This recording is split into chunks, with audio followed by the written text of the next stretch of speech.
Columbus, Ohio is the home for AOA Next Level pay-per-view, so without further ado, let's take a minute and let's run down the match card for that event. First off, we have a little bit of a grudge match when Madison Phillips goes against Angelina Spears. Now, Madison feels that Angelina ruined her debut and really prevented her career from going in the right direction. So is Madison Phillips going to do what she needs to do to get a measure of revenge on Angelina, or is Angelina going to prove why she is still one of the top women in AOA? Because this could be a great win for Madison, but this could be a firm stamp of approval for Angelina Spears if she is able to pick up a win here.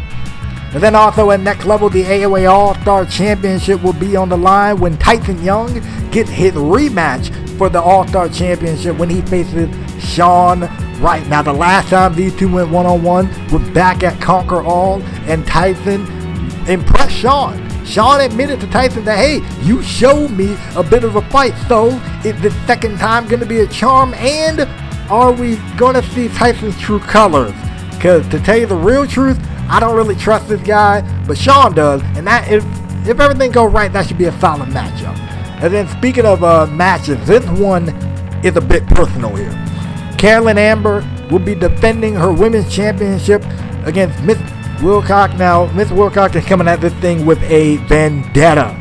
Last season, at this same pay-per-view, she had a shot at the women's championship when she was known as Akira Wilcox. But just issues with management and personal issues aside, she is now back and she's looking to gain the one championship that she never had in that women's title. And then with her allies and her issues with Carolyn, this is going to be an interesting one to watch.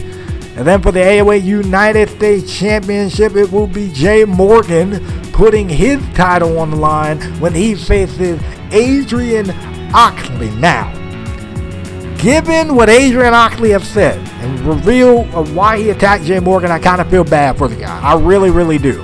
But I know Jay Morgan isn't going to just let Adrian take the championship that he fought so hard to get. This is his first piece of single gold, and he's going to defend it to his dying breath. So Adrian, as much as I feel for you, you're going to be in for a fight in Columbus, Ohio. And speaking of a full-on fight, that's exactly what this World Championship match is going to be when Darren Tarleton looks to get his firm measure of revenge when he faces Dave for that World Championship. Dave, under the influence of Mr. Bloomberg, robbed Darren back at Conquer All after he retained his title in the Elimination Chamber match. And I'm going to say Darren is motivated. He put his hands on Bloomberg. He's ready. I think this dude's going to be in for something, man. And then also AOA is going to make history with its first ever I Quit match when James Black faces Mac Wolf. But I will say this match is more than just history. This is a personal issue between two lifelong friends, or were lifelong friends. James Black feels that Mac Wolf had been holding him back, and Mac Wolf admitted it, but he's been saying he was doing it for Black's own good. So my thing is, who in their hometown of Ohio, who is going to say I quit? Who's going to say those two humiliating words? We will find out at Next Level. I hope you guys join me for Next Level whenever that day is. And until the next episode of AOA, be a boss, and I will holla at you guys later.